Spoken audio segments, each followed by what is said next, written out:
প্রাথমিক বিদ্যালয়ে চাকরির জন্য সুপারিশপ্রাপ্ত ৬,৫০০ শিক্ষকের চাকরিতে যোগদানের দাবিতে প্রেস ক্লাবের সামনে লাগাতার অবস্থান কর্মসূচি চলছে। হাইকোর্ট থেকে চাকরির সুপারিশ বাতিল করার পর থেকে গত ২ দিন ধরে তারা এই আন্দোলন করছেন। আন্দোলনকারীদের দাবি, বর্তমান সরকারের আমলেই তাদেরকে সুপারিশ করে আবার বাতিলের সিদ্ধান্ত অনৈতিক ও অন্যায়। নতুন চাকরিতে যোগ দেবেন বলে অনেকেই তাদের আগের চাকরি ছেড়ে দিয়েছে। এখন সরকারের সিদ্ধান্ত পরিবর্তন হওয়ায় তারা বেকার হয়ে পড়েছেন। চাকরি ফেরত না পাওয়া পর্যন্ত তারা আন্দোলন চালিয়ে যাওয়ার ঘোষণা দিয়েছেন। ইমন, বিক্ষোভ সমাবেশের শিক্ষকরা কি বলছেন, তাদের দাবি দাওয়াগুলোর বিষয়ে আপনার কাছে কি তথ্য রয়েছে? জানাবেন সার্বিক পুরো পরিস্থিতি নিয়ে।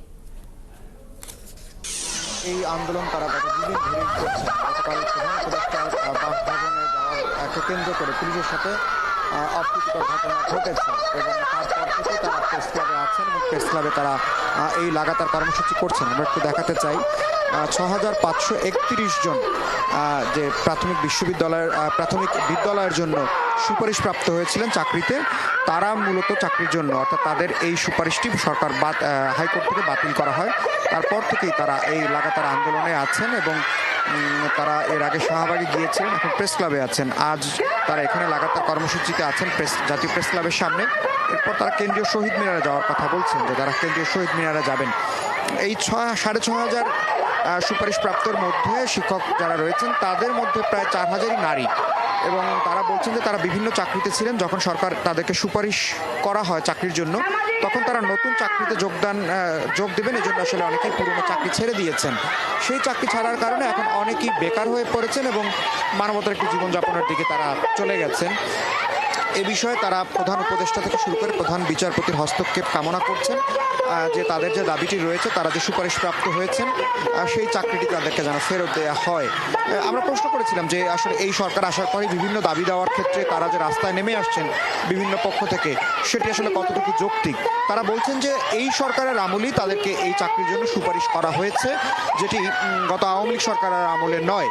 সে কারণে তারা বলছেন যে যেহেতু এই সরকার করেছে, সেই সরকারের আমলেই এটি বাতিল হওয়া এটি অন্যায্য। যদি আওয়ামী লীগ সরকারের আমলে হতো, সেটি বাতিল করলে একটি যৌক্তিক জায়গা হয়তো থাকতো, যে তার মধ্যে দুর্নীতি হয়েছে বা নানান অপকর্ম হয়েছে, যে কারণে তাদেরকে বাতিল করা হয়ে থাকতে পারে। কিন্তু তারা এই দাবিগুলো আসলে তুলে ধরছেন। আমরা একটু দু একজনের সাথে কথা বলতে চাই যে আপনারা আসলে কিসের দাবিতে এখানে আছেন? আমাদের যোগদানের দাবিতে আসছি। আমাদের যোগদান দিয়েছে রাষ্ট্র, তাহলে আবার কেন কেড়ে নিবে? আপনারা এর আগে চাকরিতে ছিলেন? জি, আমরা সরকার, আমাদের কয়েকটা ভাই বোন সরকারি চাকরি ছেড়ে এসেছে এটা যোগদান করার জন্য। এখন আমরা কোথায় যাব? আমরা কি খাবো? আমাদের পরিবারগুলো কি করবে এখন? দাবিতে আপনারা এখানে আছেন? আমরা নিয়োগ বঞ্চিত হয়েছি, নিয়োগ ফেরত পেতে চাই, সেই দাবিতে মানববন্ধন করতেছি। আমরা শুনছিলাম যে যারা এখানে আন্দোলনে আছেন তারা সবাই বলছেন যে তারা অনেকেই আসলে চাকরিতে ছিলেন, যে কারণে এখন তাদের চাকরিটি ফেরত না পাওয়া পর্যন্ত তারা এই লাগাতার কর্মসূচি চালিয়ে যাবেন।